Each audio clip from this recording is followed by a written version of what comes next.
दोस्तों बीटर एक ऐसा कीड़ा होते हैं जो दिखने में बहुत ही ज्यादा खूबसूरत और रंग बिरंगों को देखने को मिलता है और चमकीला और बहुत ही ज्यादा खास बनाते हैं इनके सिर के ऊपर मौजूद एक सींग। लेकिन इनके सिर पे मौजूद ये सींग सभी बीटर के प्रजाति के आधार पर मौजूद नहीं होते।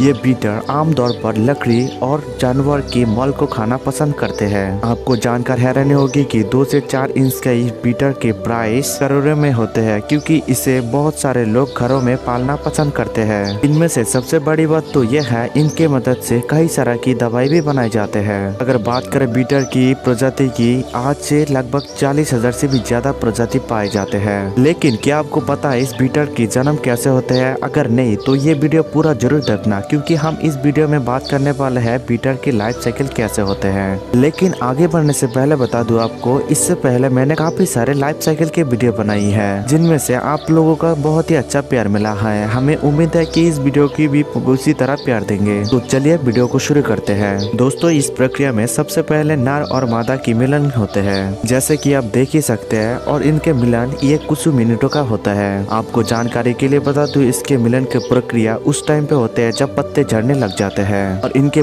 कई सारे प्रजाति ऐसे भी है साथी को ढूंढने के लिए आवाज जैसे संकेतों को इस्तेमाल करते हैं। और इसी तरह मिलन के प्रक्रिया के लिए बीटल के कई सारे प्रजाति के आपस में लड़ाई भी हो जाते हैं, और इस लड़ाई के बाद जो जीत जाते हैं उसके बाद ही मादा से मिलन कर सकते हैं। और इसी तरह मिलन के प्रक्रिया के भाग लेकर आगे बढ़ते हैं। जैसा इनके मिलन के प्रक्रिया समाप्त हो जाते हैं, मादा कुछ दिन के बाद ही अंडे देने की अवस्था में आ ही जाते हैं। जब मादा अंडे देने की अवस्था में आ ही जाते हैं और मादा ऐसा जगह को चुनाव करते हैं बहुत ही ज्यादा सुरक्षित और लकड़ी और खाना माना सारे चीज आसपास मिलता रहे, और इसी के बीच में मादा उपस्थित हो या ना हो उसके बावजूद भी बच्चे की कोई मुसीबत ना आए, ऐसे जगह को चुनाव करते हैं। लेकिन इनमें से कुछ लोगों को ऐसे भी मानना होते हैं माँ बीटल ऐसे जगह को चुनाव करते हैं जहाँ पे वहाँ से उसका जन्म हो चुके हैं, जहाँ पे मादा को सुरक्षित स्थान मिल जाते हैं, वहाँ पे घोंसला बनाने लग जाते हैं। जैसे कि घोंसला बनाने के बाद ये सारे अंडे को दे देती है धीरे धीरे, जैसे कि आप देख ही सकते हैं।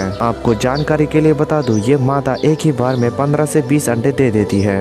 अगर बात करें इस अंडे की रंग की तो सफेद और येलो कलर के होते हैं। लेकिन इनमें से कुछ प्रजाति ऐसे भी होते हैं जिसके अंडे बहुत ही ज्यादा छोटे होते हैं। इतने छोटे होने के बावजूद सिर्फ आंखों से देखा नहीं जा सकता। जब ये मादा सारे अंडे दे देती है उसके बाद 1 से 2 हफ्ते के बाद ही लार्वा निकलना शुरू हो जाते हैं, जैसे कि आप देख ही सकते हैं किस तरह की लार्वा इधर उधर हिल रहे हैं। लेकिन इनमें से कुछ प्रजातियां ऐसे भी होते हैं जिनके अंडे से लार्वा बनने के लिए 1 महीने की समय भी लग जाते हैं। जैसे ही अंडे से लार्वा बन के बाहर आ जाते हैं तभी पौधों के पत्तियों और ऐसे डानी ऐसे चीजों को खाना शुरू कर देते हैं, और इसी तरह खाते खाते 1 से 2 हफ्ते तक ऐसे रहते हैं। ऐसे ही रहने के बाद धीरे धीरे बड़े होने लग जाते हैं। जब 2 हफ्ते पूरे हो जाते हैं, पूरे होने के बाद ये पुपा बनाने के लिए तैयार हो जाते हैं। जैसे कि आप देख ही सकते हैं कितने सुंदर तरीके से पुपा बना रही है। ये लार्वा पुपा बनाने के लिए ऐसा जगह को चुनाव करते हैं जो मिट्टी के नीचे,